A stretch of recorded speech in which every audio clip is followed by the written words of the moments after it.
Yes, the time challenged Matt Derrick is here. We probably have a few minutes before Nick shows up because he also knows I am time challenged. But welcome to the live Q&A here on Tuesday night. Appreciate everybody who can join us, and thank you once again for putting up with my timeliness or lack thereof. I thought we might have a fairly normal start at 7 o'clock, and then got a couple of curveballs thrown at me. So appreciate everybody jumping on. Um, jump into the questions here in a minute, but I think I saw Brandon already's got one in there. Kind of.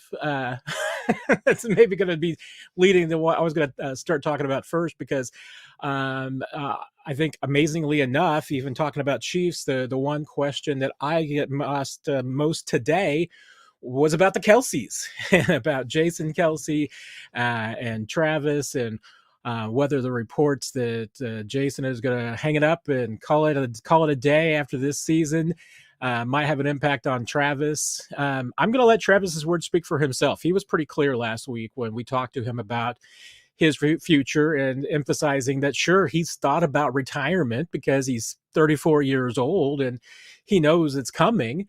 But he says he's not planning on leaving anytime soon. He has told us before in the past that he was going to play until the wheels fall off.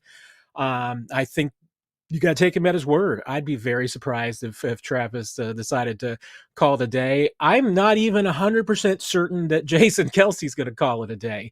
I can see why he would after the way the season ended for the Eagles. There's no doubt it was pretty emotional if you saw the game last night and saw him on the sidelines during the end of the game. It was pretty clear that, it was an emotional loss for him. And hey, I get it, absolutely. I mean, it's like the old saying about, you ask a boxer about when he wants to schedule his next match, and he's going to say he doesn't want to do it. I mean, right after a fight. Football's kind of like that too. You get to the end of your career, and you have a tough season, and it doesn't go the way you wanted, and it ends badly. It doesn't mean you want to necessarily sign up for another year immediately. I give Jason the prerogative that if he wants to sit back and wait and see how things go. I also know that like Travis, he's got now options and things that he's doing off the field that could certainly keep him busy. So maybe he will call it a day. He's 36 years old, and man, playing center, playing on the line, that's different than even like Travis, even as beat up as Travis gets. I think center and playing offensive line is a lot more difficult on the body than a lot of other positions. Defensive line right in there too. So it wouldn't surprise me if the reports, one, are true, and that two, Jason sticks with it. I don't think it's going to have any impact on Travis. Travis is a couple of years younger. I think certainly he probably doesn't want to go out the way that this season was. This might have been one of the more difficult seasons for him to navigate since at least his rookie year, when he had the knee surgery that ended a season. This was a challenge for him from week one with the injuries. I'd be surprised for so many different reasons if Travis called it quits, but maybe it leads right into Brandon's question, and maybe I should save this till Nick gets here, but I'll make sure to ask him too. Would you offer Jason Kelce a 1-year deal, move Reid to guard, to keep Joe Thuney at guard draft, and use Smith as a rotational piece to try him at left tackle? Your thoughts? I mean, if you were going to do that, Brandon, I would say Joe Thuney is your left tackle. You could move Reid to a guard position, keep Trey Smith at right guard, Jason at center.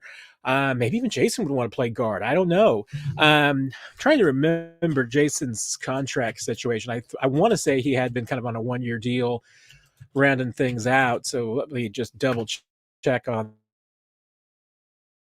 that and make sure it is even possible he's not under contract to the Eagles for one more season. Yeah, well, he's got some void years. There's a out after 24, but no, he's signed with the Eagles through 24. Now they can release him, save some dead cap space, but if he retires, he'd still be under control to the Eagles for another year. So there's some business elements that might make that a little bit more difficult.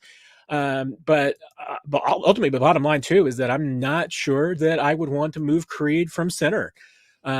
But the only thing I would do is, the only thing you can possibly do to make Reid even better is if you can get somebody to come in and help him with his snaps to make him 100% on those.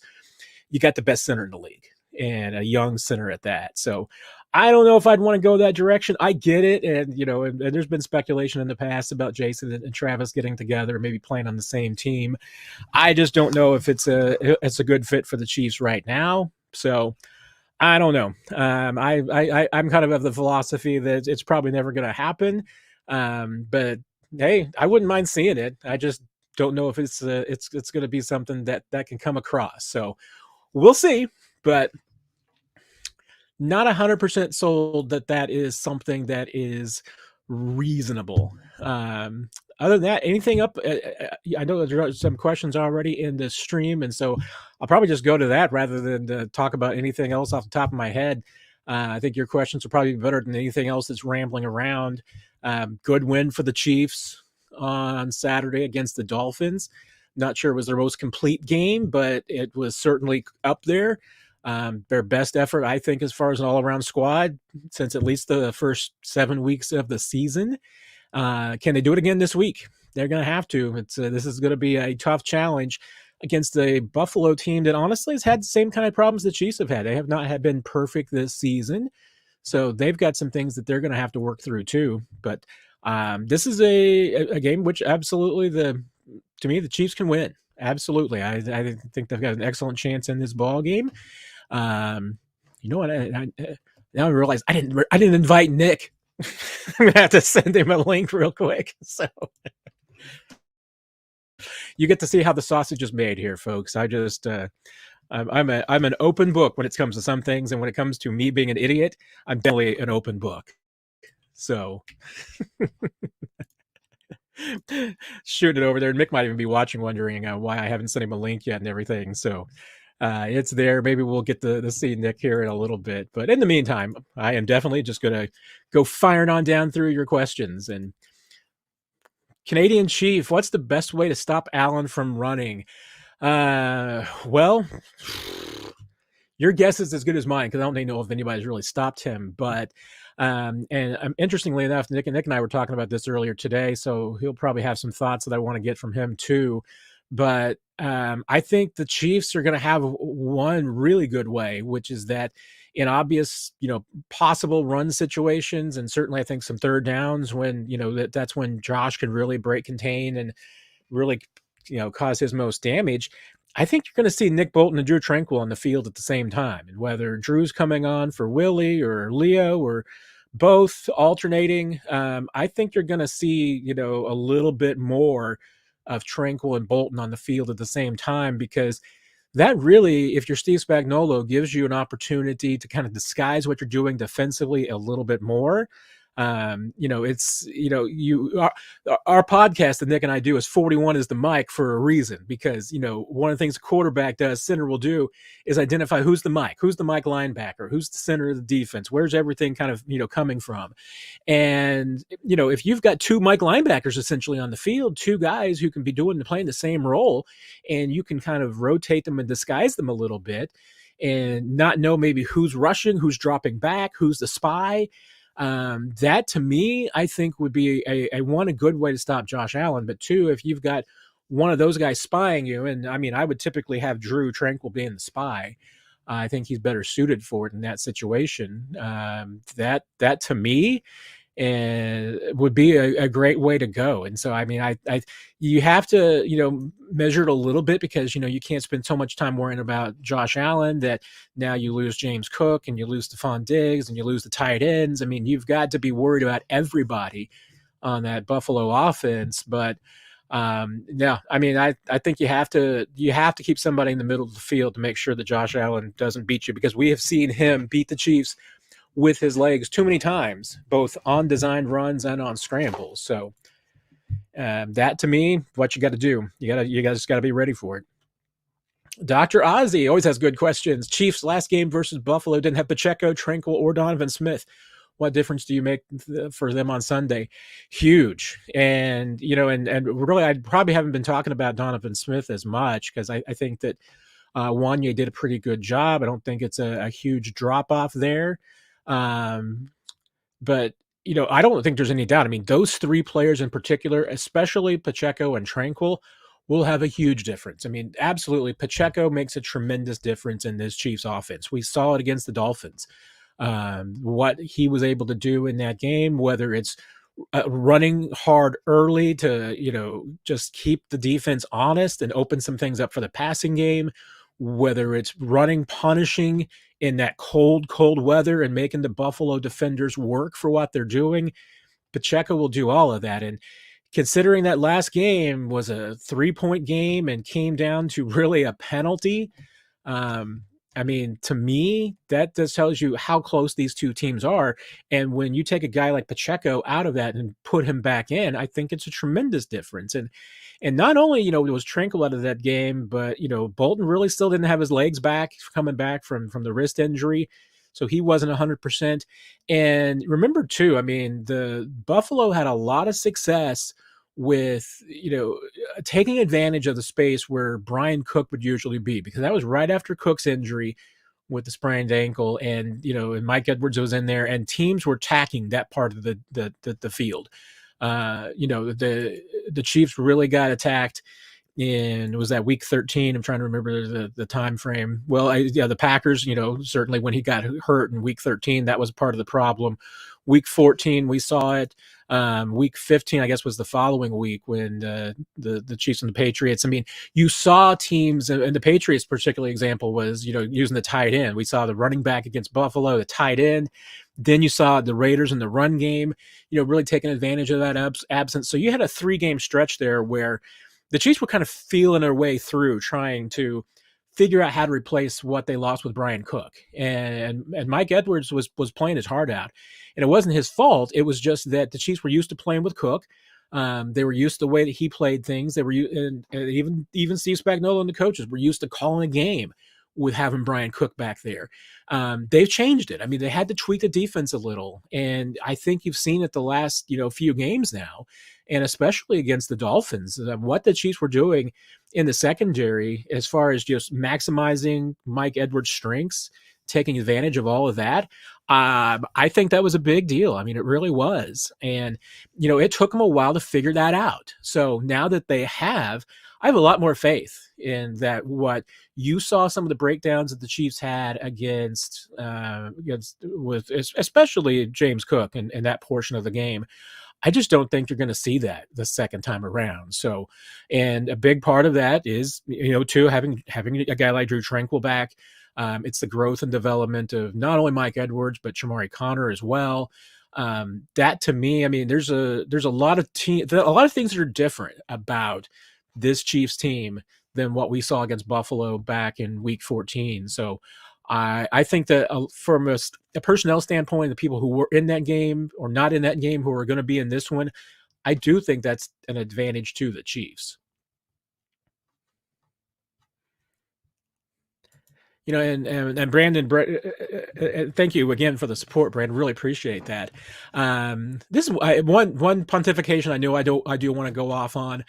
I really didn't like the report this morning about what he supposedly told his teammates last night, because Jason Kelce's the kind of guy who's been around long enough, worked hard enough. He should get to go out the way he wants to and make the announcement the way he wants to. I know, hey, I'm a journalist. I want to try and break things too, but there's some stories you just let, I think, the people tell them themselves. And so I wish that Jason had gotten that prerogative. It's probably twofold. I fault a little bit the reporter for putting the news out there, not letting Kelce handle it himself, even to the point of, hey, ask Kelce if it's okay to confirm it. That's the kind of thing I would want to have done. And I think that one thing that we do in sports journalism really, really bad is, even if we do have multiple sources on things, that we will run with stuff that doesn't have the confirmation of the person involved itself. And, when you come to that time of retirement, that kind of thing. I mean, if it's an injury, some things, week-to-week things in your life, things that happen all the time, I get it. I mean, I'm in that category too. If I've got multiple sources that tell me something. Maybe I don't need it straight from the horse if I feel like my sources are strong enough. But this is a once in a lifetime thing, and culminating a career. And I saw Mitchell Schwartz made a point about it, and I completely agree with him. You really should let a guy like Jason Kelce, especially, go out on his own terms. And I fault whoever it was in that locker room that let it out. I mean, if it was a coach, a player, a staffer, whomever it was, you don't share things outside the locker room like that. So I don't know. That's my little soapbox. I will get off it now and get back to your questions. Dr. Ozzy, how do you think the Chiefs attacked the depleted second level of the Bills defense? That's another thing I can't wait for, Nick, when he gets a chance to come in here, because I know he has some strong feelings about what the Chiefs should do. And I agree specifically with one of them completely, which is just that no reason to get greedy and to be attacking Jordan Poyer's side of the field. Just stay away from him and go anywhere else. I mean, the Bills look like they're going to have some injuries at linebacker, going to have some injuries in the secondary. Might be pretty interesting with, Kaiir Elam getting a lot of playing time. I know he had a big play the other night, but there's always going to be to me, a relationship between Kaiir Elam and the Chiefs, because the Chiefs went out of their way to move up to get Trent McDuffie ahead of him. So I'm always going to be intrigued when the Bills and him go up against each other. So to me, that's something to watch. But that Bills defense has absolutely got some injuries that they're going to deal with. And I'm glad that my good buddy Nick Jacobs has been able to make it in, because I wanted to ask him specifically about that. Hey, Nick. Hi. I had to go put the groceries away. As you know, I did that earlier so that I could be here for you. I greatly appreciate that, because yes, I mean, in Nick's world, Tuesday's an off day, which also means it's grocery day. So the fact that you were willing to go out and get groceries early just for me is, I mean, if that doesn't tell everybody about our friendship, I don't know what does. Look, people don't understand. I don't like to be around a lot of people if I don't have to be. And at 5 o'clock in Liberty at a grocery store, that's a lot of people.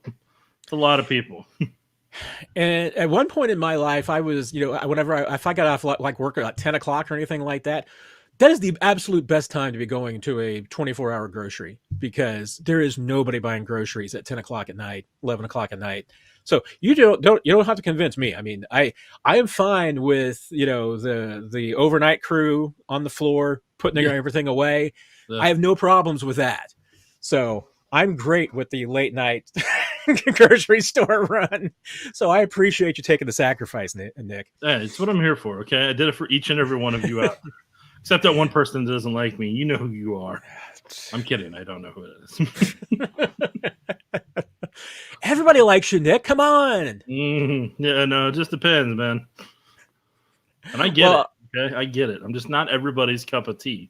Which, by the way, I'm getting a new T-shirt that says "This is my T-shirt," and it's a cup of tea.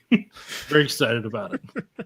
You have the best wardrobe, Nick. I mean, I've got to start catching up with you. I try to keep people guessing on these so they have something to look forward to. They'll be like, "What is he going to wear this week?" Because it used to be I only had like 5 shirts and just rotate them on through, like John Dorsey used to. Because Dorsey, for people that don't know, Dorsey talked about how when he was at they had a certain uniform when they're at a school. So he had khaki pants, either a shirt or a sweatshirt, and wore that every day. It did not matter what the heat was up at Chiefs training camp. He wore that Chiefs sweatshirt and had the shorts and riding on his bicycle like he's still in Green Bay. But, in a way, I'm kind of like John Dorsey. The question is, what time did you start tonight? I think, if I'm not mistaken, I know I logged in at 7:06, but I'm not sure that we really got rolling until 7:07. So you're not at Todd Haley level to where you're 40 to 50 minutes late for your own press conference. No, not there yet. Did you come out with a Diet Coke to honor him or not? I did not, although I do have a bottle of water that I did steal from the Kansas City Chiefs. So you didn't. Well, let's not say you stole it from them. They offer it for free. Okay. Yes. Like it's a courtesy for covering them. There's, Otherwise, people are going to start filing reports about you, man. We can't have that because we need to have this every Tuesday at 7, and we can't if that's what's out there. It was not stolen. I will agree with you. It was procured as I left the stadium because, you know, I mean, you're going out the door. It's cold. I need to be fortified. I need to be able to make sure that I have some, liquids just in case anything goes down. So yes, you grab a bottle of water on your way out the door. Mm-hmm. That's a pro right there. That's been through it before. That's what I'm hearing. But I was talking about the Ozzy's question when you came in, so this was absolutely perfect timing. But because I was mentioning that you and I were speaking earlier today, and I co-signed wholeheartedly on your philosophy of no real reason to get cute attacking Jordan Poyer when you've got other areas of the Buffalo defense that you could attack this Sunday. Yeah, I mean, with the Bills, they're playing good defense, but like the biggest thing I have is I don't think they're going to vary very much from what they did in their previous matchup against the Chiefs. I think the problem the Bills have had more than anything else is that they still haven't learned you don't show everything in the regular season because there's certain teams you're probably going to meet again in the playoffs, like the Chiefs meeting the Dolphins again, and both teams recognizing that and saying that to each other, or the Bills playing, the Chiefs again like they're going to, or if the Chiefs hypothetically, one of the NFC teams maybe that they're going to play down the road here. The Chiefs, they'll never admit it, but they do a good job of not showing everything and always having something new to add to the mix when the game 100% matters. Doesn't mean regular season doesn't matter, but at the end of the day, if you've got to decide, hey, I'm going to use this play when the Super Bowl hopes are on the line, or this divisional game's on the line, or this wildcard game's on the line, versus using it in a Week 12 game, the answer to that. Because you've built up this culture enough in this organization with the Chiefs that what the expectation is. Everybody has the same expectation. Everybody knows how they need to work, what they need to do, and they all go out and execute it. You're not at that stage of what Andy Reid built foundation-wise with this football team and what they've achieved and accomplished, to where the football team's used to it at this point, to where, hey, playoff time, boom, turned it on last week. We were all wondering if they would or wouldn't because they hadn't given us the reason to think that they would. But then they went out and did it in insanely cold temperatures, and people are feeling a lot more optimistic. Now, to the Bills part of it, look, losing the linebacker, their backup linebacker, that was because Matt Milano was a rock star on that defense, and losing the backup linebacker the way that they did from the MRI. I saw they're going to do an MRI this morning. I don't know if the results were out yet or not. Last time I looked, because I know the x-rays were negative, so that's great on that part for them. And for him, because you don't want him having a long road to recovery either. You don't wish that on any player. But, yeah, I think there's going to be ways for the Chiefs to attack it. The Bills don't have the greatest pass rush in the world. The Chiefs saw what the Bills had. The Chiefs can do – the Chiefs know what they're going to need to do protection-wise, what they're going to have to do run combo-wise. And Oliver's going to be – is he going to be the guy that's same thing that they dealt with Christian Wilkinson the last week? He could be the game wrecker for the Bills. So they're going to have a variety of attacking the zones that McDermott's going to run, while also running the ball and also figuring out ways to get Rice and Kelce open in a multitude of ways. But above all else, two things you're going to hear this week no matter what. Kadarius Toney's offsides, which is why some people are going to blame that's why it's in Buffalo, but then people forget, hey, the Chiefs lost to Raiders on Christmas. That could have done it too. So it wasn't just one opportunity, or the Eagles game, catch that pass, or the Packers game. There's all these little instances along the road where it could have been different, but that's going to be number one thing you're going to hear. Second thing you're going to hear, Patrick Mahomes playing on the road. I understand Super Bowl is considered a neutral site, but what can I say, Matt? You're not playing at Arrowhead for the Super Bowl anyways. So, I don't know. I'm going to keep rambling, and I don't want to. So, Matt, please take our destination back over here. Where are we going on this map quest? I love where you're taking us so far. And one thing I'll add was we also brought up earlier tonight too is that remember, Chiefs had Wanye Morris starting in that first game against the Broncos. Donovan Smith this time around, not his first rodeo, so it's not like you're going to be able to throw anything at him that he hasn't seen before. So that's, I think, just another advantage, for the Chiefs, especially when it comes to just being prepared for what Buffalo could do. Because, like you said, I mean, they typically throw everything out there from day one. So Andy Reid's the exact opposite. I mean, he's going to bank his best material for when he thinks he needs it. And although he will deny it if you ask him. He will deny it if you ask him. But once again, I mean, he's gonna show you something. He showed something in Week 14 that he wanted Buffalo to see, just so he could do something else that they wouldn't expect off of it, and would confuse them when they saw something similar the next time around. And that's where, to me, like, Andy Reid is just the absolute best when it comes to playing a team in multiple times. And that's why I say that the Chiefs have such an advantage usually in the AFC West. I mean, he's going to have the advantage in 3 of those games every year, because I think he always has the coaching advantage the second time he sees the team. Mm-hmm. Let's see what else we got on here. Kevin, will Chiefs coaches tell the refs to watch for Josh Allen flopping? He should be playing soccer with his flops.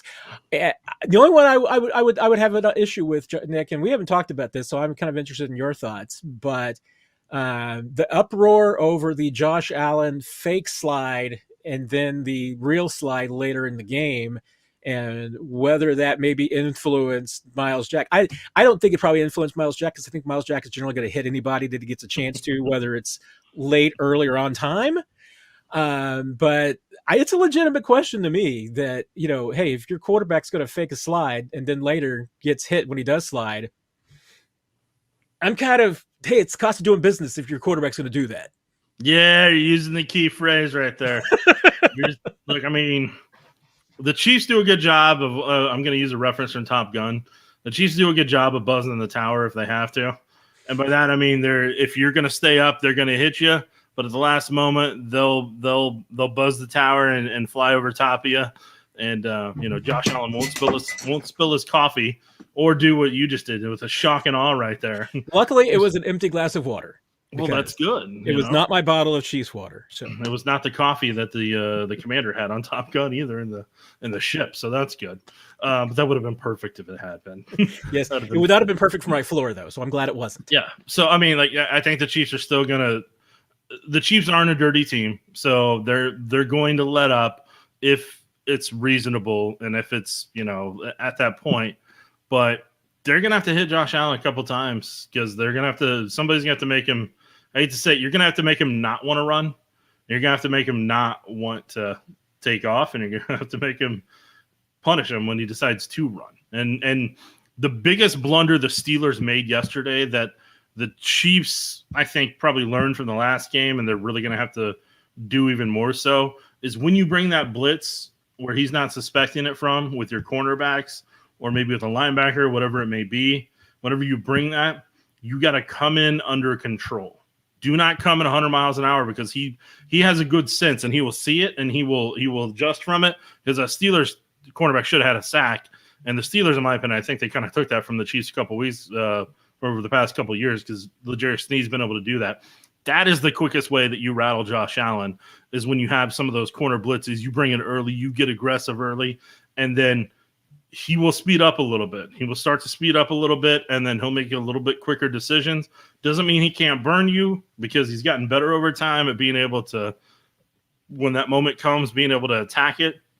But that is the way you're going to have to get him out of rhythm at times, and that's going to be the thing that I think Joe Cullen and Steve Spagnuolo have to do more than anything else, is to get him out of his rhythm and to make him uncomfortable throughout that game and to rattle that confidence. And it's going to take a lot of different ways to do that. So I know people have been asking about using a spy and everything, and I'm not saying that you can't with a guy like Willie Gay or Drew Tranquill, because they have the athletic ability to do that, and they have the ability to do that, and Willie Gay can tackle him with ease because of the size, is comparable to one another. But it's just as effective if they bring a corner or safety off the edge. And I'm not kidding you on that either. That is just as effective as trying to, quote unquote, spy a guy. But the reason you have to spy is because if your pass rush isn't disciplined in their lanes. So you contain in, you keep the lanes, you do not freelance. And if somebody does freelance, that's when you need that spy in that spot, because that's where you're trying to manipulate them up to run into. So those are kind of the factors, and I hope I answered it, Because you know me, Matt, I just start wandering, words and sentences. I hope they tie together, but you never know. They always tie together for me. And frankly, sometimes your stream of consciousness is better than my intentional thoughts. So we have that going for us. Well, Matt, we always have things we can work on. I can work on my weight, we all have something. Oh, Dr. Ozzy back with another good question here. Patrick has played better on the road than at home in his career. Do you think that continues in the playoffs? This year, I think in particular, I guess you could say that because Chiefs were not very good at home this year, but they did seem to have maybe a little bit more focus on the road. And this time around, Chiefs kind of have everything going for them in the far as the checkbox of things that you can do to irritate Patrick Mahomes to motivate him, in that he's a road dog in the playoffs against a team that could have drafted him but didn't. That he's seen a lot and is pals with Josh Allen. I mean, there's a lot of things here for Patrick to be motivated by, and we're talking about a guy obviously that doesn't need much motivation, but I think if he needs external motivation this week, and this Chiefs team needs it because they're not underdogs very often, and when they get to play the underdog card, they're pretty good at it. Yeah, I mean, at the end of the day, all it comes down to is I think a lot of other guys on the team just being in that team hotel together and being on the road and kind of having that time to where they can all kind of lock in if there are any distractions in terms of just like not being able to focus singularly on the game plan and having that locked in structure that you do when you're on the road sometimes. I think that may help some other guys on the team based on what their record was this year. And that's not, and I want to make sure I say that's not knocking anybody, and that's not knocking their personal lives or anything. It's just something that the Chiefs had a lot of holidays and a lot of other things they went through when they were at home there in that month of, from Thanksgiving to December. And there was a lot going on that I think just going on the road can help collectively for everybody, just because it kind of gets back to that training camp type of vibe that Andy Reid's talked about before, to where everybody's flying together and then everybody's in the team hotel together. You got all the meetings together, and you get on the bus the next morning, and just all that combined, people aren't individually driving to the game and stuff like that. So it's just more of a unified thing that gives more opportunities for players and coaches to feel kind of connected, but also be able to just truly lock in on the task at hand. And we haven't seen enough. I mean, to that point, I don't think we've seen enough to really make the, a grand conclusion yet. But, I'd said all along that, I was really surprised that this team didn't find that fifth gear in, December 1, because that's when this team usually does really seem to come into their own.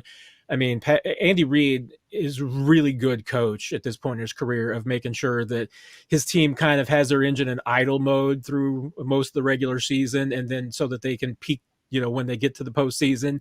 Because honestly, I'm not sure that he was always really good at that. I think he had some Eagles teams that peaked way too early, and by the time that they got to January, they maybe didn't have the same gas that they had earlier in the season. But I think he's learned how to kind of manage a team and its mood to get it, humming at the right time. And we'll learn a lot more this weekend. But I tell you what, I mean, based on what I've seen over the last 3 games, I think he's got this team coming together at just the right time. I mean, we'll see if it's going to be enough and if they've got enough talent and discipline to make it work. But I'm seeing more of that swagger that this team's had in past season, the last 3 games, than we have seen all season long. There seems like there's more confidence, even on the offensive side of the football, than I've seen all season long. And you need that. I mean, this is the time of year you need that trust. And I said this earlier today. I think sometimes the brotherhood's, angle gets overplayed and over discussed, but this is the time of year that you need it. I mean, I think, and if anything, I think we saw that, last couple of days in the postseason. I think we saw some teams that didn't have that trust fall apart. And I think that we saw some teams that maybe aren't as good as their opponent, but they were trusting each other. They were having fun together. They were playing together. And as a result, they got the job done. Yeah, no, I mean, it's all that combined. So, I mean, I think you got another question. I don't want to wander too far away. We can go anywhere you Nick, want. come to, on Nick, back. so Come on, bud. We're back over here. yeah, I mean, you can go. We can go anywhere you want to, Nick. I trust you. It's the brotherhood, Nick. We got the brotherhood thing going. Don't let me be your Sherpa, man. It's a bad idea. The Siam with a question, and we've talked a little bit about this, but I think it's probably worth repeating. How do you see Jawaan Taylor going forward? Because a lot of people have questions, thinking, "Oh, get rid of Jawaan Taylor." Jawaan Taylor's not going anywhere. Yeah, not going. Jawaan Taylor has a contract that's going to keep him in Kansas City for a couple more years, so not going anywhere. And I mean, I know this is a backhanded compliment, but outside the penalties, Jawaan Taylor's been fine. I mean, he's been a good tackle. $20 million worth, I understand. Maybe you don't feel like you got your value this year, and the penalties are a big part of that. But I would be very surprised if, obviously, one, you don't see changes with how Jawaan plays next year, because Chiefs are going to have an entire offseason. And yeah, I mean, I think they are going to adjust his style to kind of fit what they need to do. And they're also going to change his style a little bit just to make sure that the officials lay off his back. Yeah, I mean, everything with him, that's something that you're going to have to work on in the offseason, depending on what you do offensive line coach-wise. If you stick with Andy Heck, if he wants to go explore an opportunity, if there's a different direction, that's stuff that's all offseason, then you can kind of go from there. But there's things they're all going to have to collectively fix together to decide what's going to be best for this offensive line, to get the best out of the talent that you have and how much that's been invested financially in that offensive line, to where each one of them can play better than what they have this year. And that's a much bigger question down the road. And until we get an answer on if they're sticking with Andy Heck for 12th or 13th year, or if they want to go in a different direction, then that's where you start to slowly answer that. But yes, there's going to be stuff they're going to have to improve with him. They're going to have to get him more on the same page with his right guard. And so, like, there's pieces of the puzzle that they're going to have to fix to probably get the $20 million that they've invested in him. But the biggest thing is they have to decide, are they keeping him at right tackle, or are they trying to make him play left tackle where he worked part of the offseason? Answer that question, let him work on that spot specifically all offseason, then go from there. I think you have pretty much assessed how I would see the Chiefs' offseason plans going for Jawaan in the tackle position. I don't think anything's set in stone. I mean, they've got free agency, they've got the draft, they've got a lot of things going on, and so a lot of things could change. I mean, I could see Jawaan staying at right tackle. I could see him moving to left tackle. Who knows?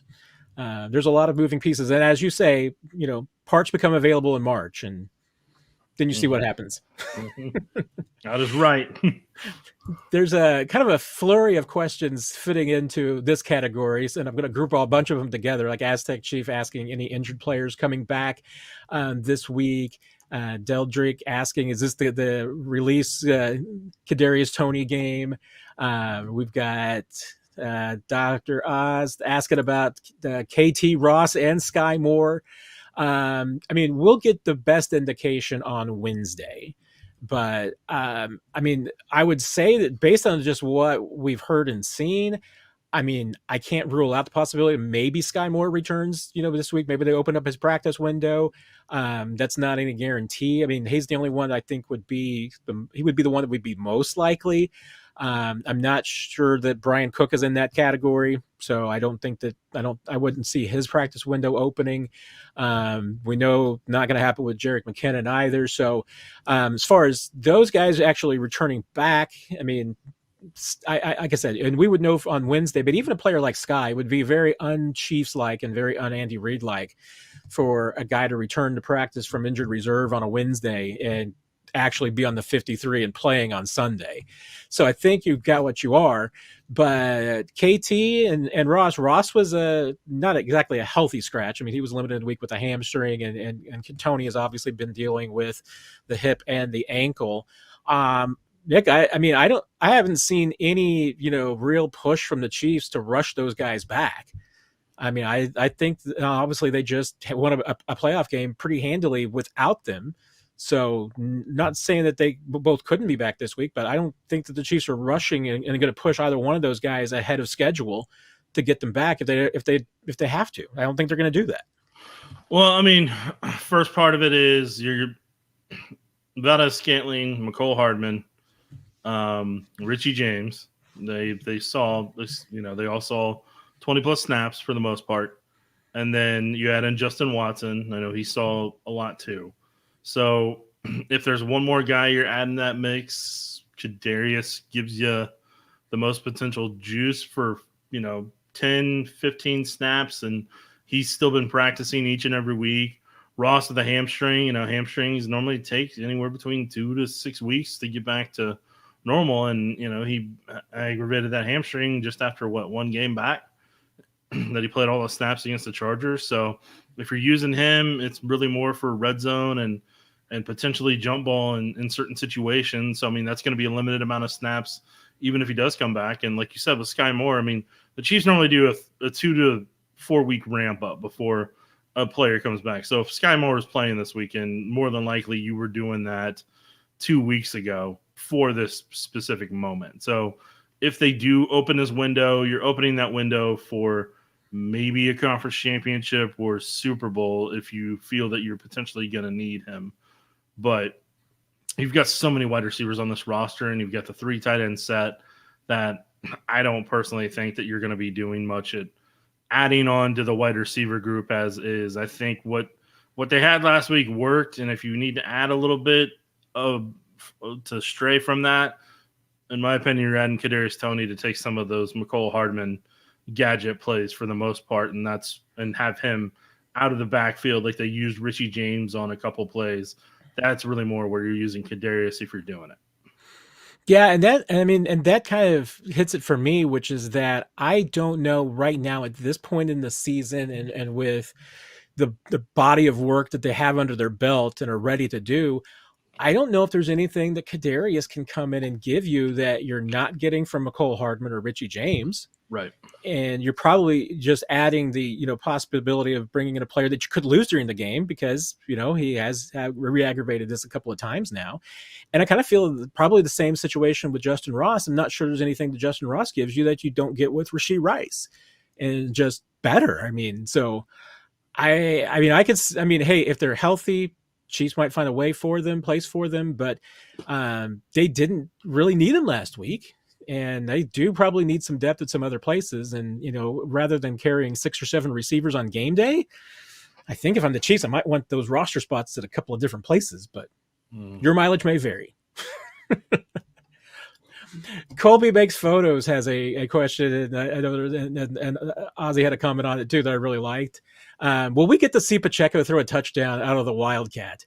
I will speak for myself, and I will drag our colleague Nate Taylor into this conversation as well, because on that run to the left the other night that Pacheco had, we were both screaming, pitch it, because we wanted to pitch it to Patrick Mahomes, but I'm pretty sure that Patrick is just the fake on that, the decoy.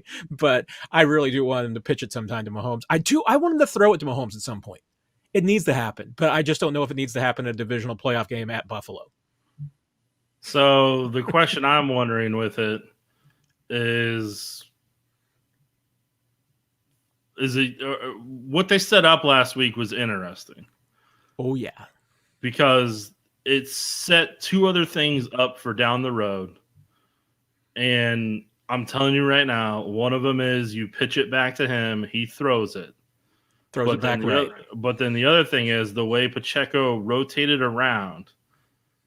There's an option for a reverse out of that in the future, but then there's also an option if you put Mahomes a little bit further out, either as a receiver, kind of back and everything, and have him do it.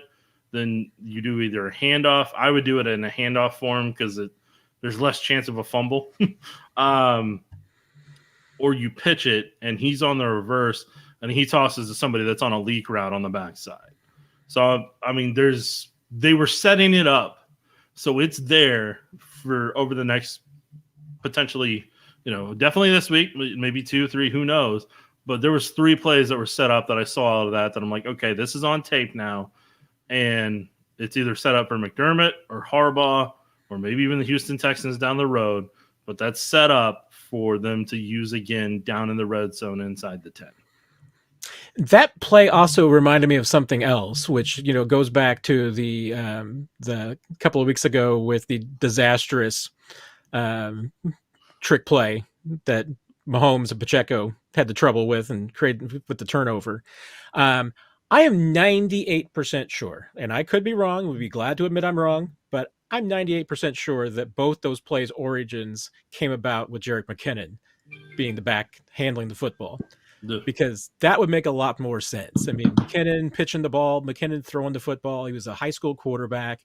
I could see all of that with Jerick McKinnon. It makes a little bit less sense with Isaiah, but obviously that play he handled well. The earlier one did not work as well, but my gut tells me that the origins of both those plays had McKinnon on the field most of the time practicing that one. And it could also have Travis Kelce involved in it.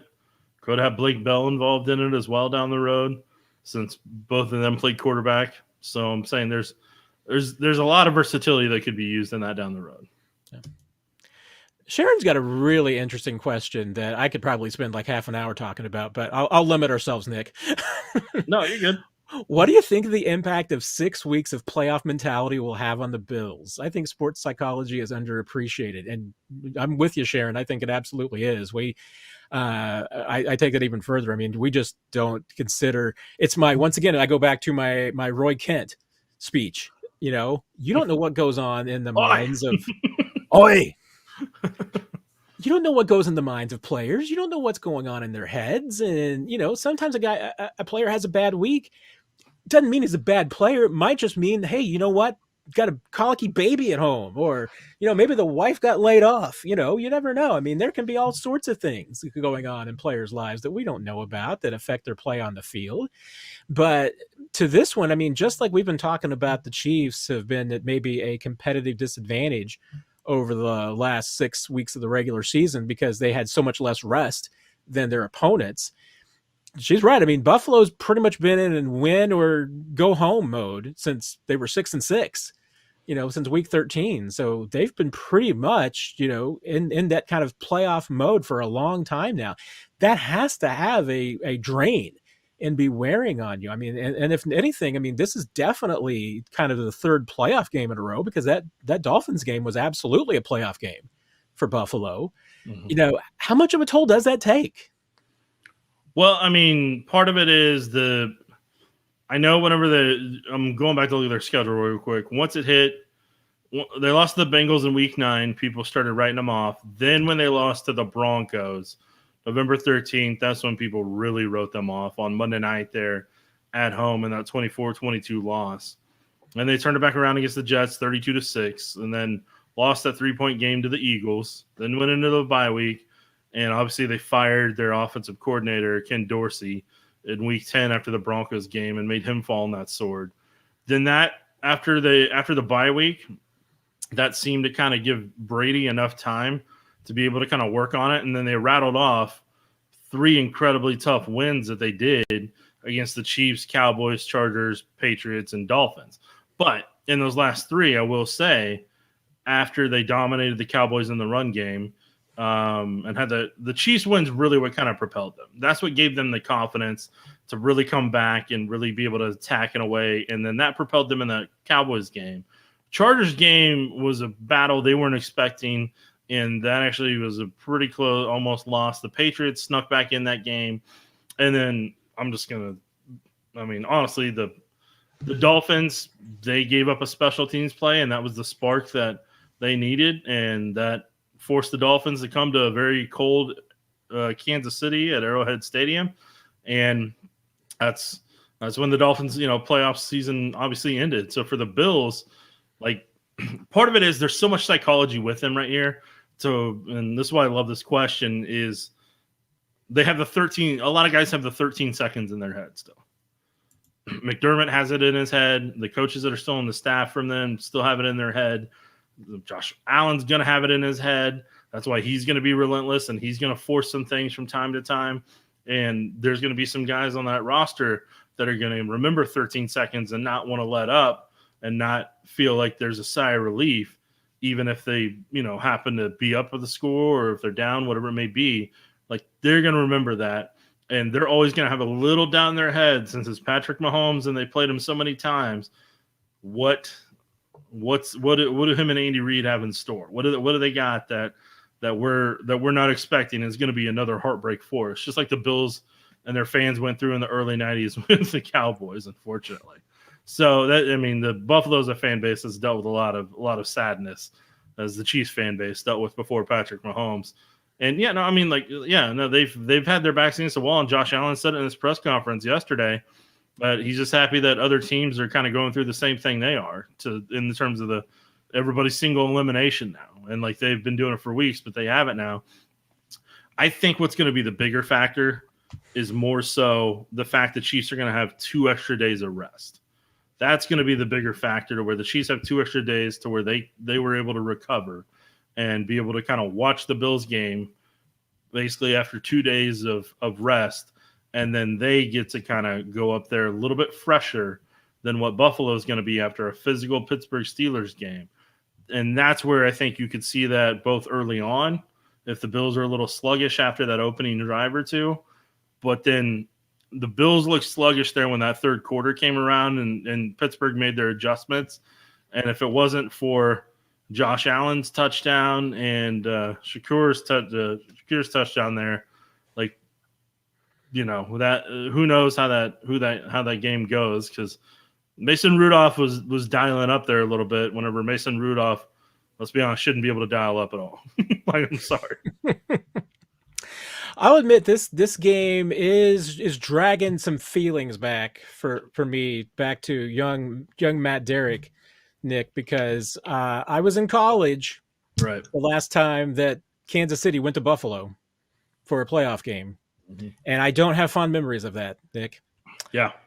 And I mean, and hey, that's, we're talking about the Chiefs dynasty right now. I mean, remember, Buffalo had their own little dynasty at that time too. Went to 4 straight Super Bowls. They lost them all.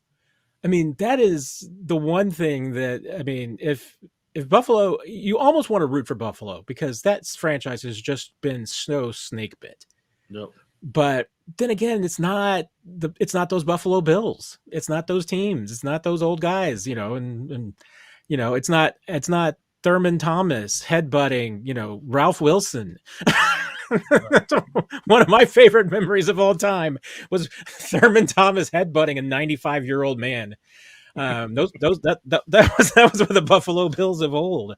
But as long as, I don't have to see Patrick Mahomes concussed on the sideline, not knowing what day it is, like poor Joe Montana was, I'll be fine. But that was a hard moment for young Matt Derrick, Nick.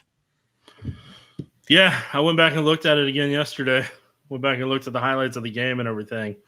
And don't trust me. I mean, I'm already looking at temperatures and seeing what it's like and making sure that it's not going to be a very frozen turf out there that could cause problems, because that'll be part of the concern too, is what the temperature and weather will be like up there this upcoming weekend.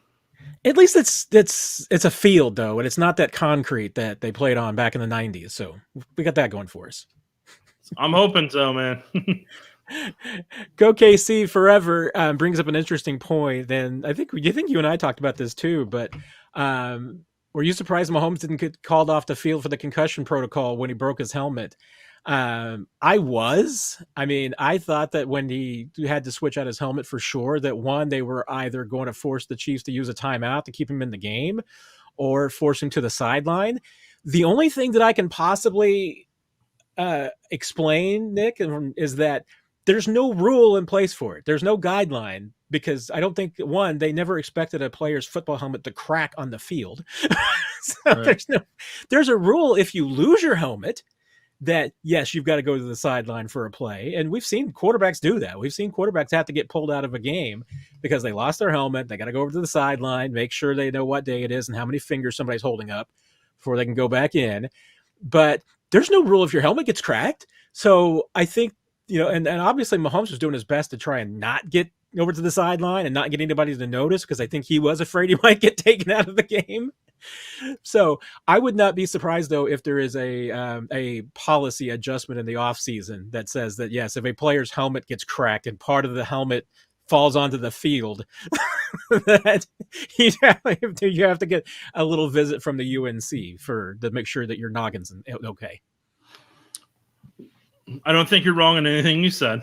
I think part of it is you saw with where that helmet broke, you saw where the impact was more so than you probably do in non-cold weather games. So you saw where the point, obviously the point where the most force was where it got cracked at. The irony that if you have looked on social media, that it apparently was the shape or trace of a Grim Reaper, which is hilarious in itself. But then more than anything else, I think he didn't wobble afterwards. He didn't show any symptoms, and had that happen, I think somebody would have notified down and said, "Hey, he needs to get checked out right now." And so I think that would have been where, like, it wasn't like the Browns game a couple years ago, whenever you could see afterwards when he got choked that he needed to be checked out. So I think that was what the difference was in that regard. But then also with how cold it was for everybody and how much, because the only reason that happened is how much force was between the two of them when they were getting ready to meet.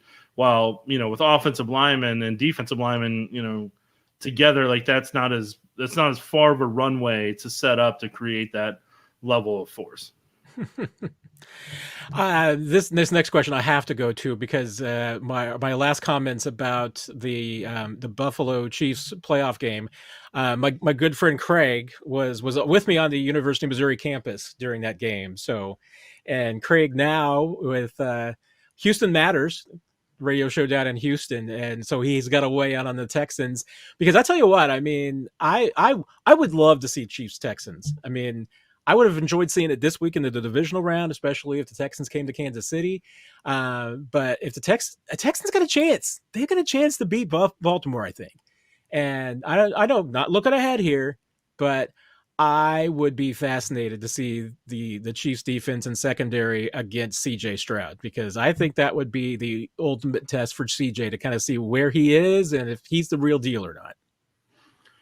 Yeah, whenever we were looking at pass and everything, I don't think anybody expected the Texans, other than the Texans themselves, to perform the way that they did against the Cleveland Browns and make that game so decisive and in the shape and matter that they did. So, I mean, in that part of it, that's what makes that incredibly intriguing to see what they do up against the Ravens coming off a week rest. The Texans are hot right now.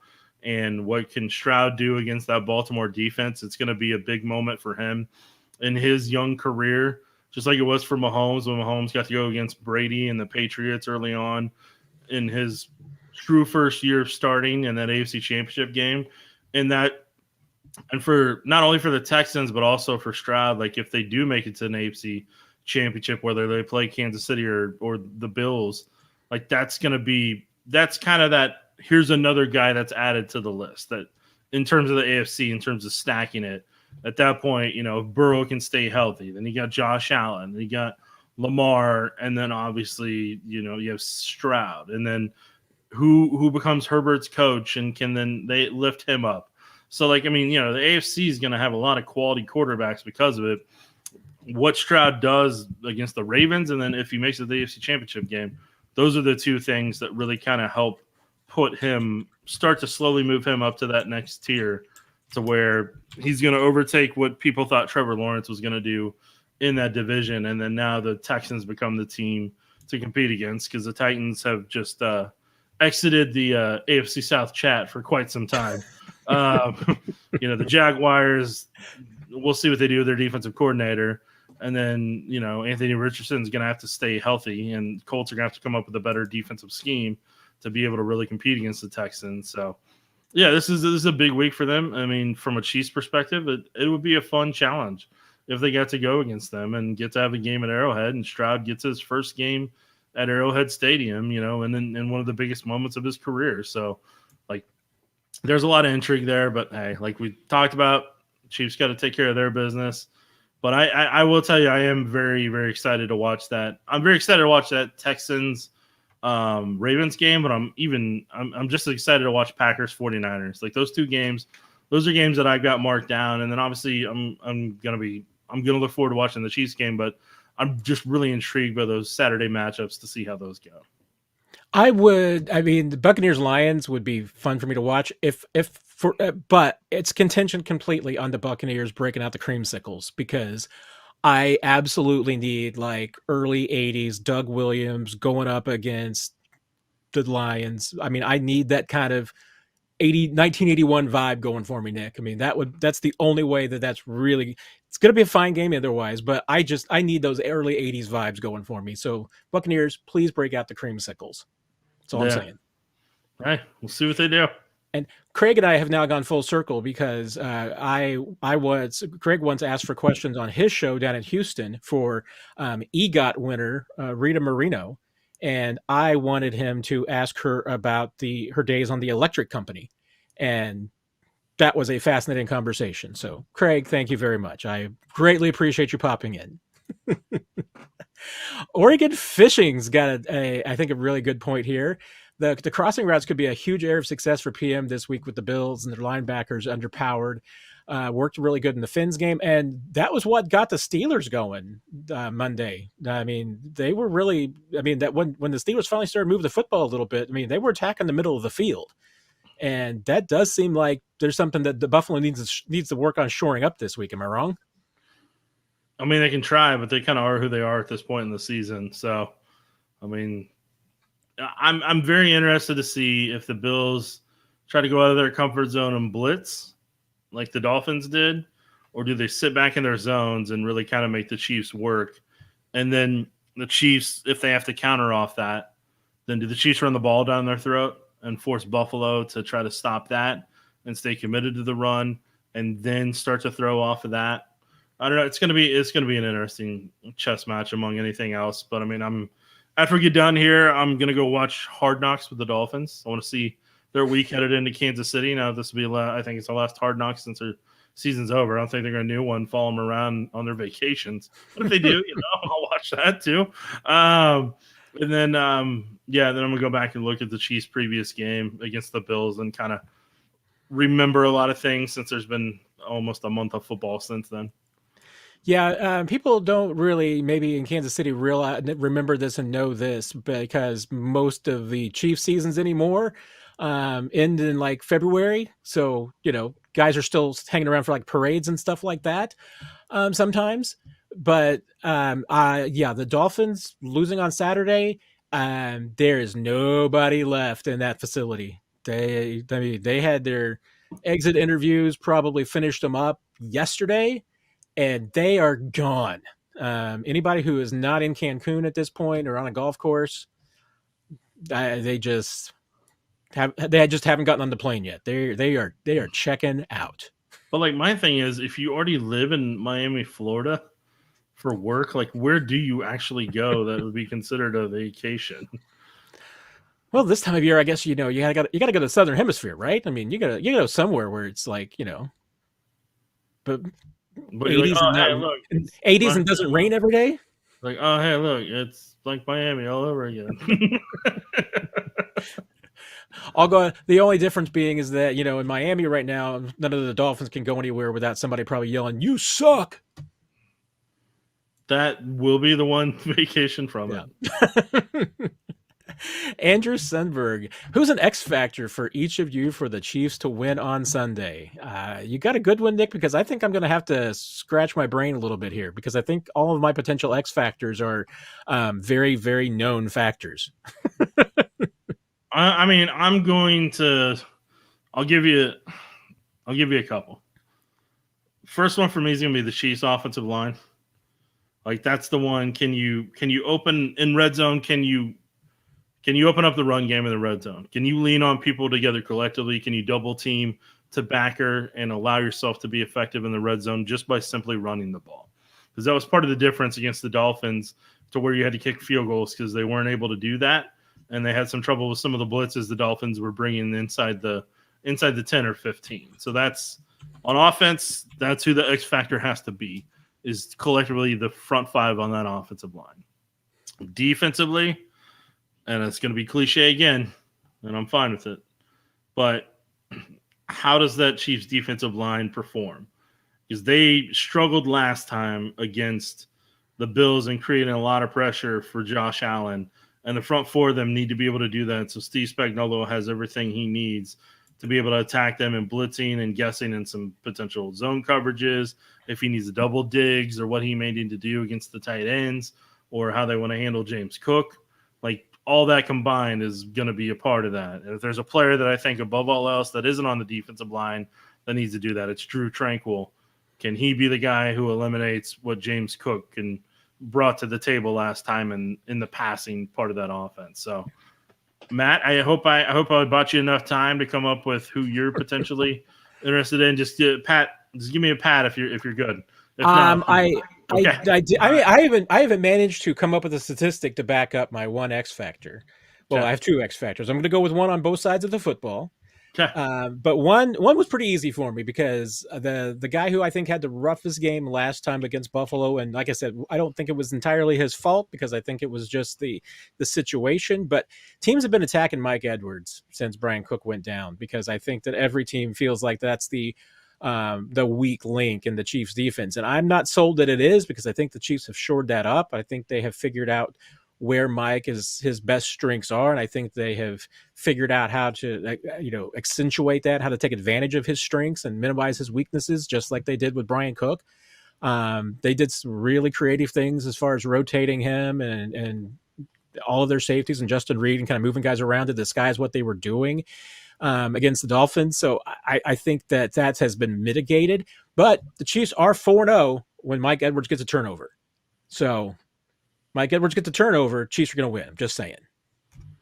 I hope so. I hope that's all it takes.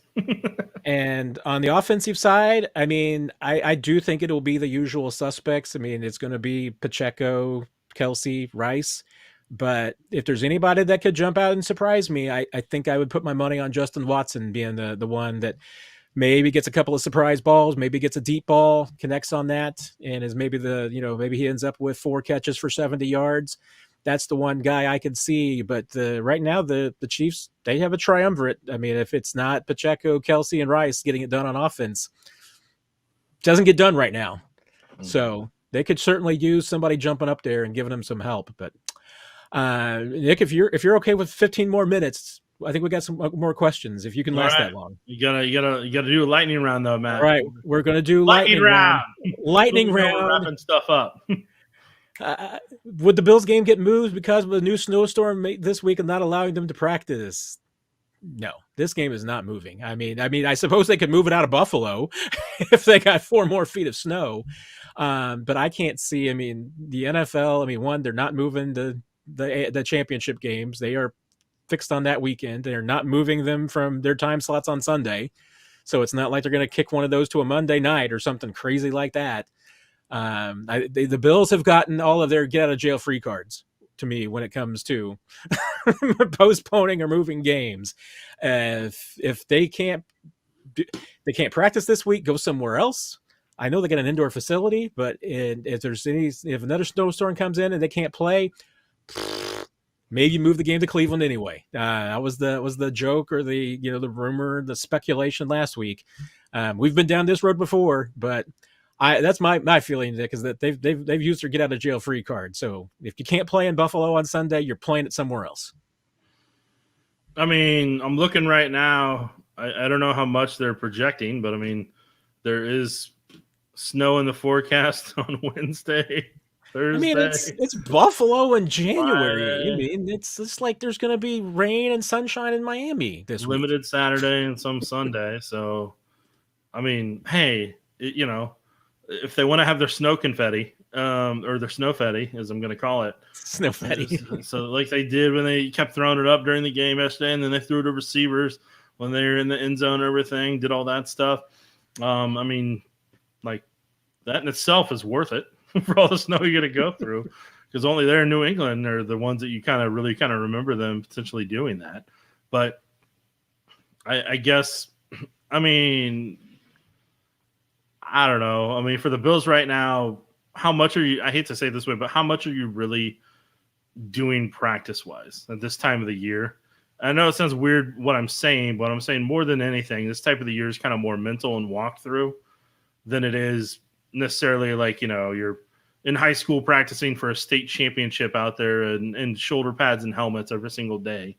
Because at this time of the year, you're not, you've kind of gone through all that. And for the most part, you're trying to give rest and recovery as much as you can and walking through what you need to do and what they need to go through for the most part. So that's kind of where they're at. I mean, Buffalo was willing to do a stretch over Zoom from each one of their houses, and they still were able to win a game. So, and have their team meetings through Zoom. So, I mean, it is what it is. But, I mean, I don't know. I didn't think that – I don't know. I think that's why they made it as late as they did on Sunday.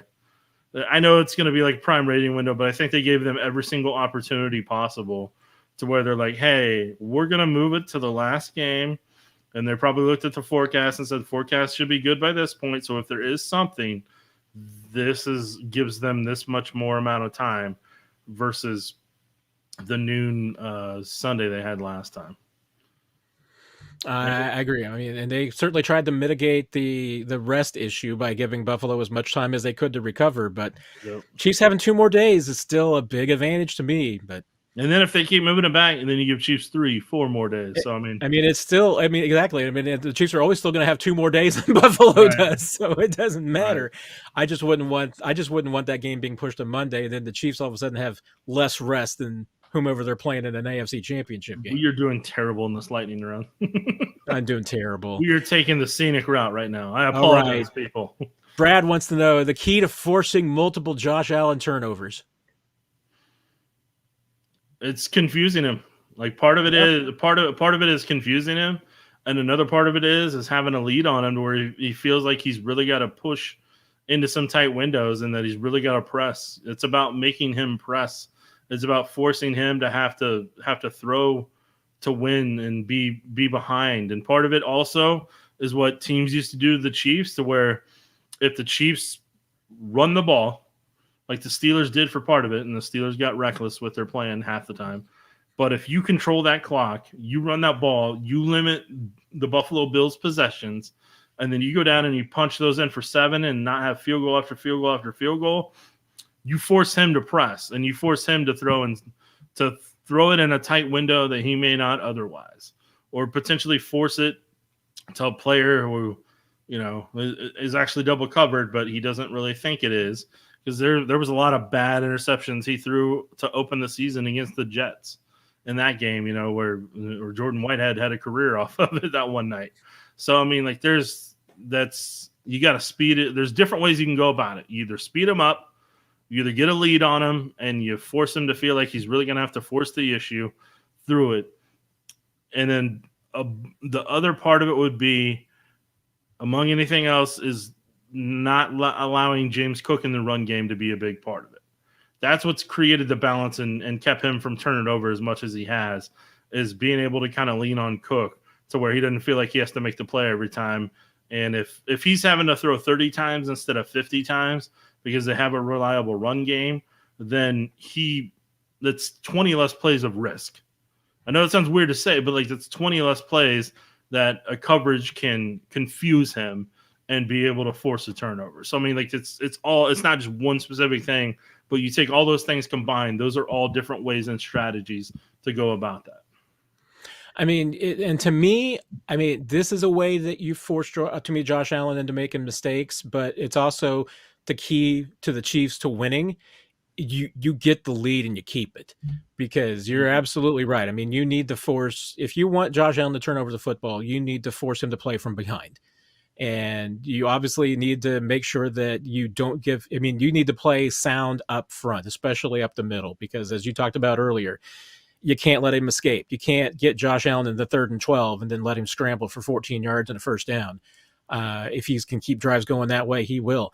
You've got to get a lead and then let your defense just absolutely hammer away at him, because if Josh Allen's able to get the ball, get the lead, and then he's able to milk it away with that run game, you're not going to get him to force anything into a tight window. He's going to be able to just take it easy and take some leisurely throws.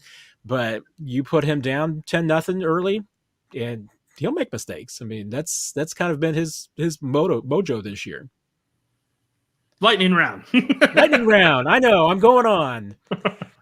Looking for the next question here, folks. Well, I think we talked. You mentioned this very briefly, and I kind of talked about it a little bit before you got. But do the Chiefs spy Allen a little bit more than usual this week? I think it all depends on how they want to rush him. If they want to be a little reckless with their rush and not have to stay in the rush lanes, then you need to keep somebody on tabs for him whenever he tries to take off, and that person would be Drew Tranquil or Willie Gay. But if you're going to stay disciplined in your rush lanes, then you probably don't necessarily need to have somebody spy him an entire game and dedicate him to that. Lightning round. Do you wear the all whites this weekend, Nick? No, I don't like the all whites. Never have, never will. So you are team white pants or white top, red pants. Yes, that's what I've been a big fan of that for a long time, and also that brings back bad memories in Buffalo. Unless you're gonna have the Mahomes Buster slay that memory of 1993 with a new victorious one, then hey, you do whatever the heck you want as long as you win. Yeah, Andy Reid and you are all firmly in the all whites. Not a good look for the guys up front. Mm-mm. Not a good look for the big guys. So we're gonna pass on that one. Hey, Bart, is Harrison Butker an X factor? Harrison Butker is just as a prime factor to me. I mean, the way he's kicking right now, and especially the way he kicked last week.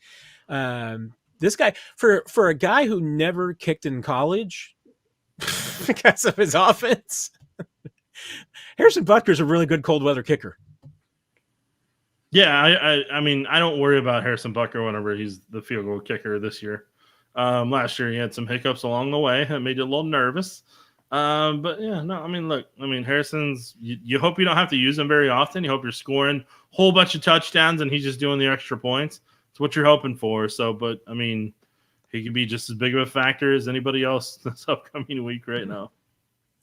All right. If anybody else pops in, we might have one more, but this could be the ultimate or the penultimate question. I'm surprised there wasn't more Jason Kelce stuff in here. Well, I talked all about that before you got here, but I did want to ask you about that. Circle back to it. Oh, circle back to it. Okay. This is me circling back to it.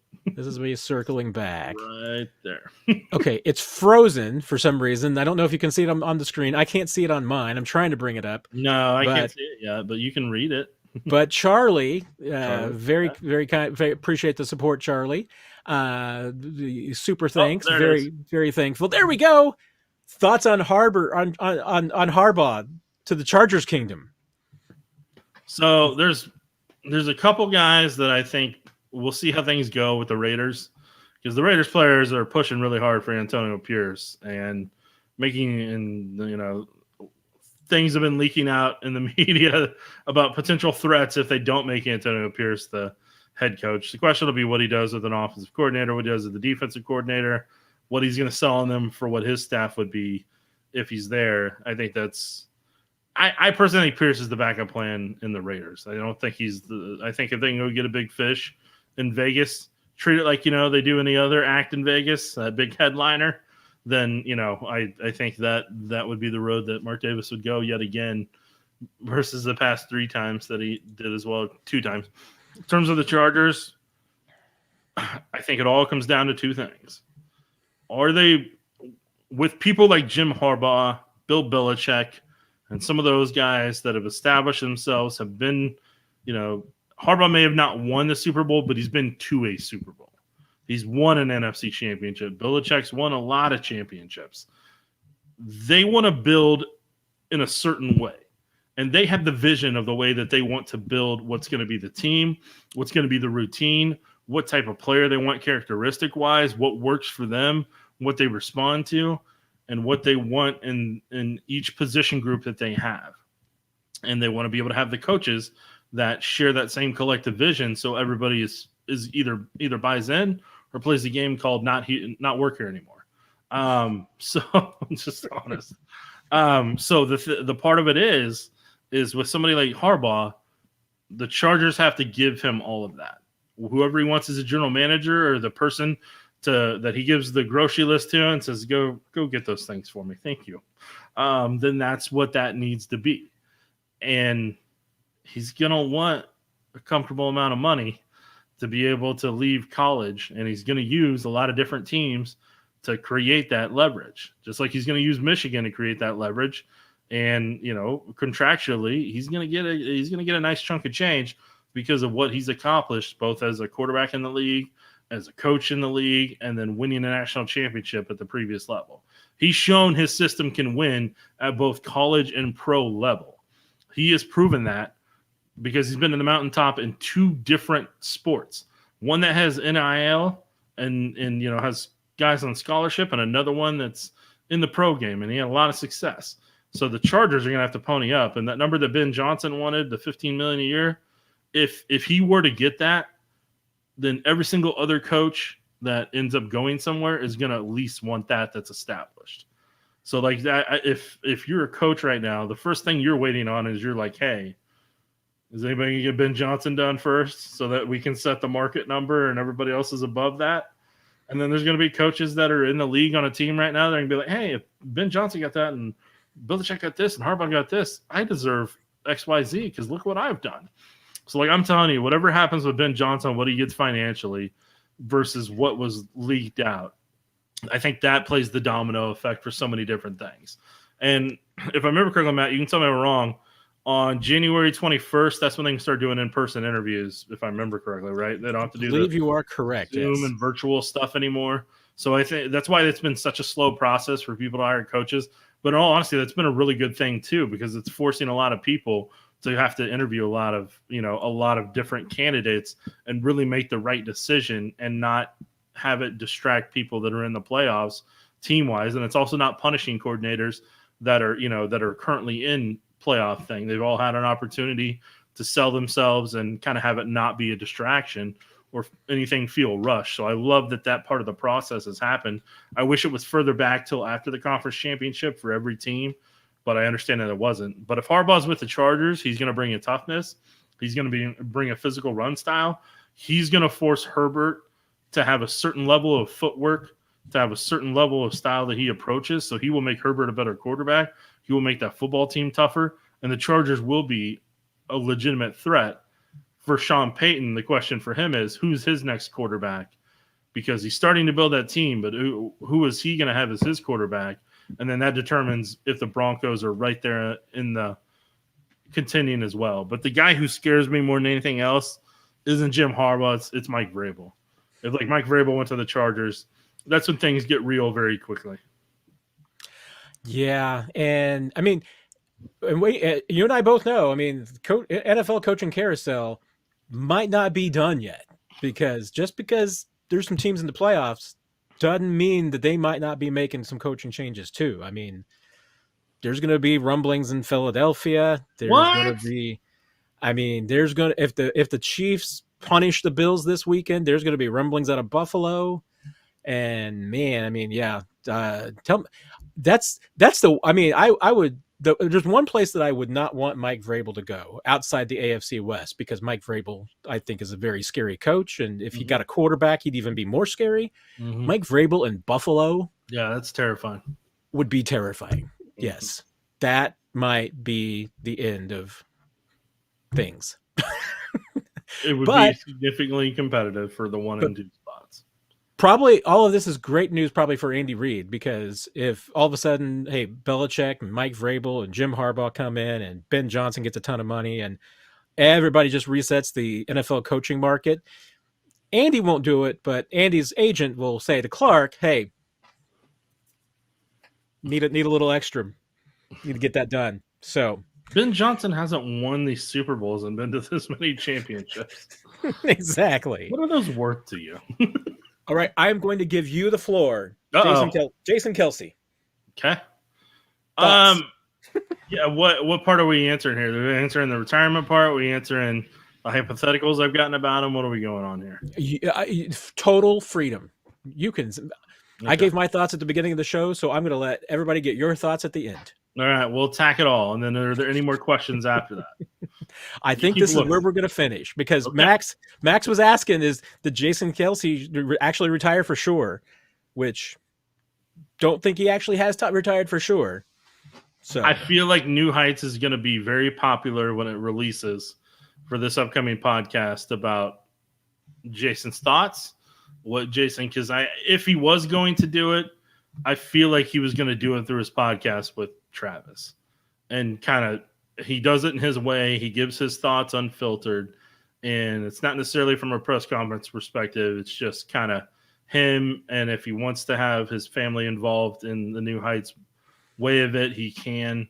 If he wants to have Kylie on with him, or if he wants to have his daughters on with him, or he gets to control how he wants to tell the story of it through that podcast, and he gets to do it with his brother and what those two mean to each other. And for people that don't know, Travis wears 87 in honor of his brother, like for when Jason was born. So I mean, like there's a lot of love and respect for one another between those two, and you hear it every time in the podcast. You hear how authentic it is, their relationship and their relationship with their parents and their families. So in that part of that, and if you watch the Kelce documentary, you saw what football has done to him in terms of what he goes through on a weekly basis just to play that game, how much his teammates mean to him, how much he cares about his teammates, and he cares about the city of Philadelphia and what all them mean to him. So he's given a lot. He's given behind the curtain to let people see every single part of his life, the aspect of it. And, more than anything else, whatever he chooses to do, I totally get it. Selfishly, if there was an opportunity for him and Travis to have that moment to play together and chase it one more time in Kansas City together, I would personally be all for that. Whether he starts on the line or just he's physically there, it would be cool for brothers to get to play on the same side of the field together. That would be an awesome story, but I don't personally think that happens. And the reason I say that is because I know it's been mentioned multiple times. It sounds like Kylie's from that area, and her family's kind of in that area, and it's just kind of worked out for them to be able to kind of have her side of the family nearby, and to having 3 kids, that's not the easiest thing in the world. And with what they do with the Eagles Foundation and how much they impact in that Philadelphia area, that's their community. That's what that means to them. So as much as that would be cool for a lot of Chiefs fans, and as cool as that would be just the story in general, I don't know if that's going to happen. And physically, Jason has given everything to the game in terms of sacrifice, in terms of heart and soul, and what he has done for not only the Eagles, but for the game of football. So I don't think he can have any regret. He's won a Super Bowl. He's won 2 NFC championships. He got to play in another Super Bowl. And there's a lot of players that don't even get to do that in their lifetime, nor have as long of a career as he did, and have been a face of the Philadelphia Eagles in the way that he was. So, I mean, with all that collectively, he's going to have a bright future in TV broadcasting if he wants it. He can still talk ball every week with the podcast if he wants to on New Heights. And if there's something else he wants to do, and more than anything else, I'm really hoping him and Kylie and the girls are able to get up to that game in Buffalo, and that Jason kind of gets to watch a game of his brother's, which will be on the East Coast there, and kind of get up there, and maybe they meet somebody that Travis is pretty fond of, and the family has gotten to meet. And I don't know if him and Kylie have been able to, because of the fact that they've had their world with the Eagles and everything. So who knows what's going to happen on that front. But and it also gives Jason the chance, if he wants it, to kind of get to come watch some of Travis's games and spend more time with Travis and the family, and his family can spend more time with Travis if they want to, and kind of get to kind of enjoy Travis's career and how much of an influence Jason had on him. So there's that possibility too. And that's another aspect of it. But look, I mean, whatever Jason does, it's very rare, I think, to have somebody in Kansas City that is so beloved that never played for a Kansas City sports team in this town. The way that Jason, if you see the way that Kansas City Chiefs fans talk about Jason, what they think about Jason, like, I mean, Matt, can you think of anybody that has been in this town that's been so beloved that was never a player of the Royals or the Chiefs or Sporting or the Current or the Kansas City Kings back in the day, or the Blades or the Comets or Mavericks, you name it, like just all that. No, I mean, I really can. I mean, I would insert a joke here about former Chief Patrick Peterson or something like that. That was rumored to be a Chief so many times that I sometimes think he was a Chief. But no, I mean, you're right. I mean, I think that there absolutely is. And I kind of wonder if it's the same way in Philadelphia. I mean, if, there's a kinship with Travis there because just those two and because I'm sure the Philadelphia fans listen to New Heights just as much as Chiefs fans do. Mm-hmm. So now they might not because Travis picks on Jason a lot more than Jason picks on Travis. Yeah. Well, I mean, Jason, if there's times of the podcast where you don't realize it, but you can tell Jason's needling a little bit because he knows what's going to get Travis to talk a little bit. So he needles a little bit more, especially after that Chiefs Raiders, after the Chiefs Raiders game, that podcast. Like just some of the things Jason was slyly putting in there that he knew was going to get Travis to talk a little bit differently. And then I see somebody's asking about would Jason ever coach with Andy? I mean, he's got 3 daughters right now, and I think above anything else that like he's earned this time to spend with them and to spend with his wife Kylie if that's what he wants to do. So, I mean, coaching's a very demanding job, and if he misses football after a handful of years, I totally get it. If he wanted to down the road, but like he's earned this time to watch his daughters grow up if he wants to do that and all that aspect of it. So, I mean, we'll see. I know we're all waiting for that New Heights podcast, but I will say one thing. I know you and I chatted about earlier today. It does bum me out that like he didn't get to do it on his terms. That if it is the case that like there wasn't I think Mr. Schwartz said it too, and he said it best. Like, there wasn't enough respect in that locker room to let him do it. Don't let it leak out to whoever. Let him be the one who does it. Whether it's a locker room or organization, it doesn't matter. Either way, it got leaked out by somebody, and it was handed to national guys. Whenever that's up to Jason Kelce on what he wanted to do and how he wanted to do that, and for that to be taken away from him, if that's the road he does go down, that kind of bums me more than anything else with all that he gave to that organization.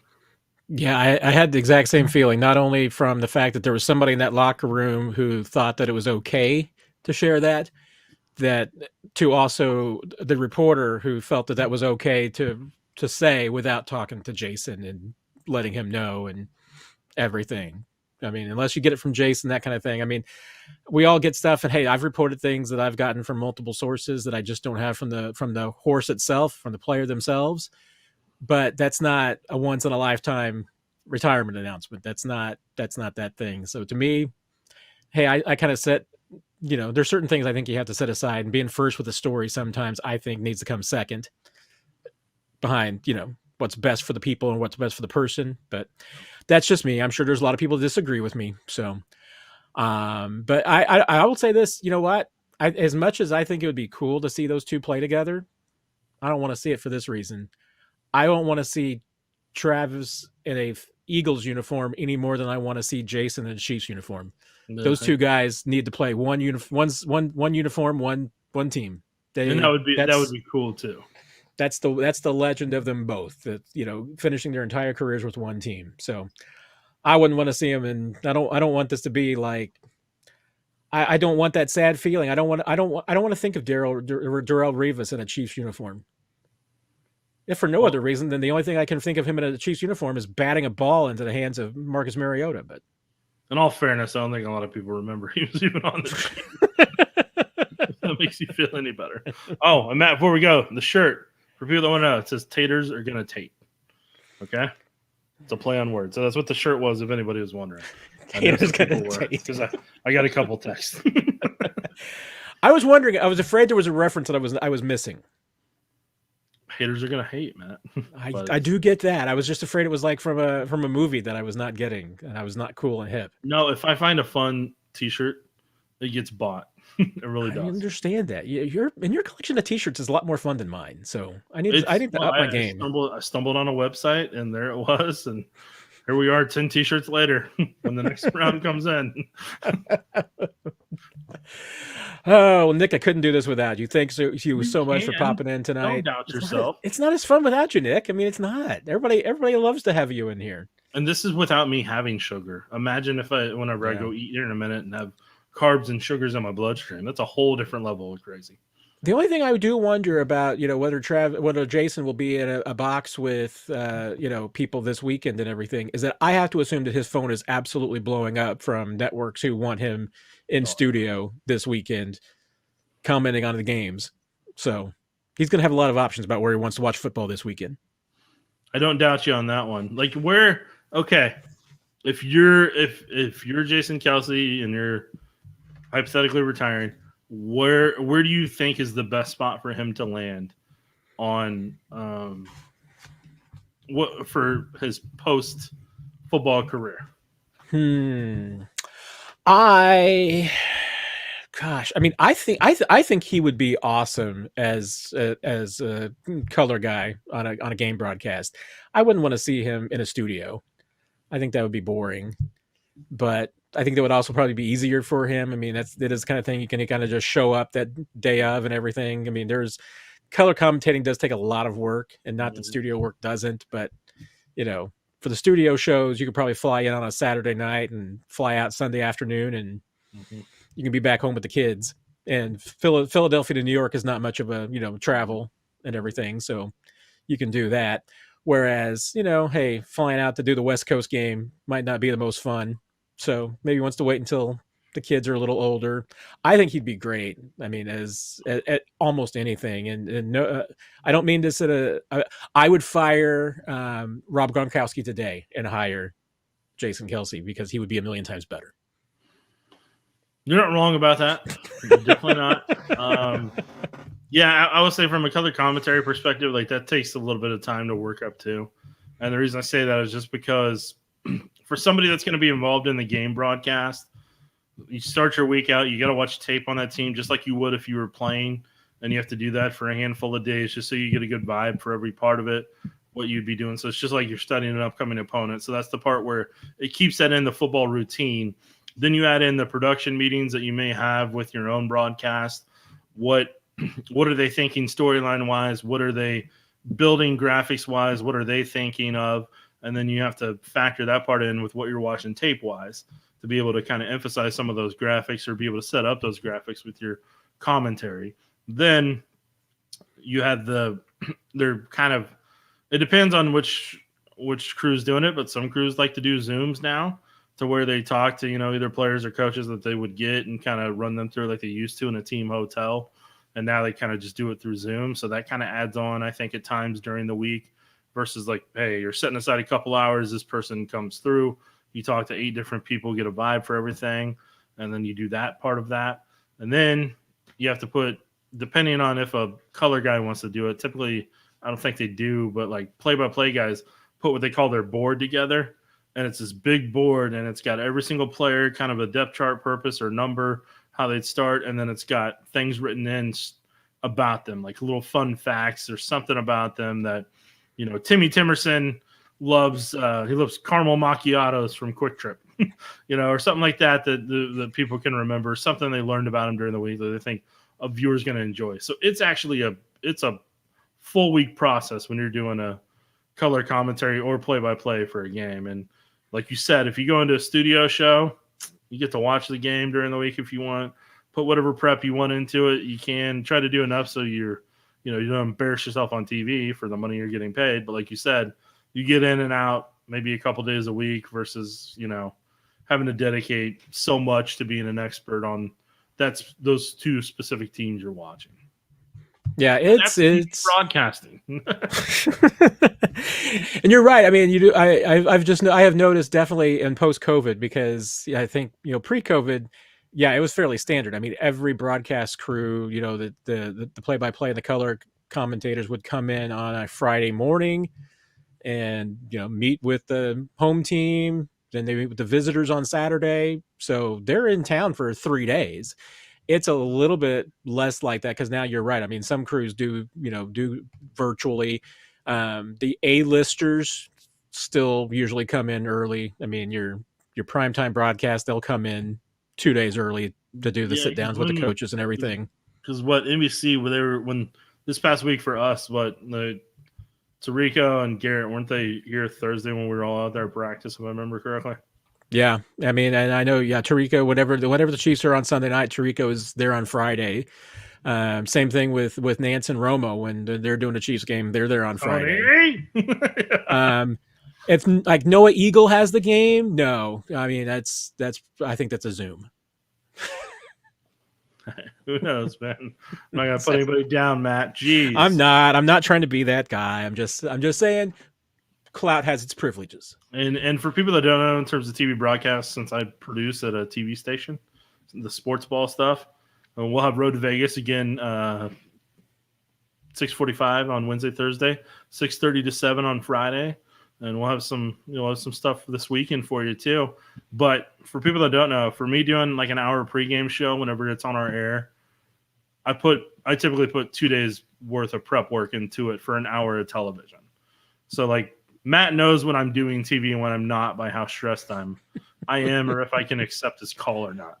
Because I know that sounds weird to say, but like, because I'm trying to find cool graphics, I'm trying to put in, you got 48, you got 42 in an hour-long show. You got 42 minutes and 30 seconds of content in between commercial breaks that I'm trying to give you the best that I can find or that I have time for to be able to tell the story of what you can expect, but then also give stuff that relates, give you weather, and also give you stuff that relates to some cool things around town that may not necessarily be football related. So, I mean, when you're trying to weave all that together and have that be coherent and make sense, it's like putting a game plan together if you're a coach. Like, it's just, it's not just the first 15.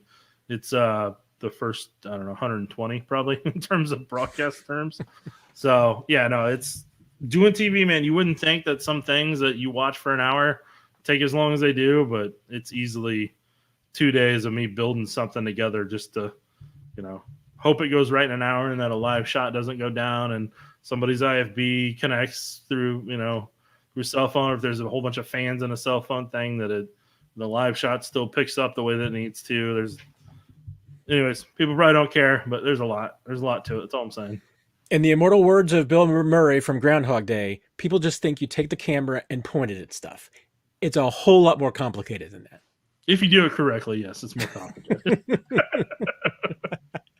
Well, Nick, thank you very much. I'm going to try to live up to my promise this week of being back on Friday afternoon, as long as tires and things like that and clogged up kitchen drains don't get in my way. We'll be back. Probably not Nick, because Nick is hard at work on Fridays, but we'll see what happens. I'll try to set aside some time, but I'll have to do some stuff on Thursday night, okay, for you if that's going to be the case. So well, we don't put any. There's no pressure. I mean, Fridays are totally optional. So we play it by ear over here on Chiefs Digest. So, but for that's the motto. We play it by ear. We play it by ear. Keep your head on a swivel. But for those of you who are members, you are going to get some special videos this week and some special content on the YouTube page. So if you are a member, look out for that. Appreciate everybody. Hit the like, subscribe buttons, all that fun stuff, and I will owe you one. You might not get, actually anything in return, except for my eternal gratitude and thanks. But, some days that's all I have. In fellowshipping through the internet. There you go. Well, Nick, once again, thank you for stopping by. Appreciate everybody who made it tonight, and we will be back here next Tuesday, win or lose, for the Chiefs Q&A. And like I said, otherwise, hopefully I will see you on Friday. We'll get a podcast. And 41 is the mic. Yes. Yeah. After the game. Already. Rate and review it. Download it. Okay. Or click it on the YouTube, whatever. Nick and I have already discussed today and carved out our time for recording the podcast after the game. So you will have it on your feed for either your late night, early morning listening pleasure, or your drive into work, or your drive home a Monday night, or your drive in Tuesday. It'll definitely be early Monday at the earliest. We'll have it for you for all those times. So thank you, everybody. Have a great remainder of Tuesday night, and we will catch you later.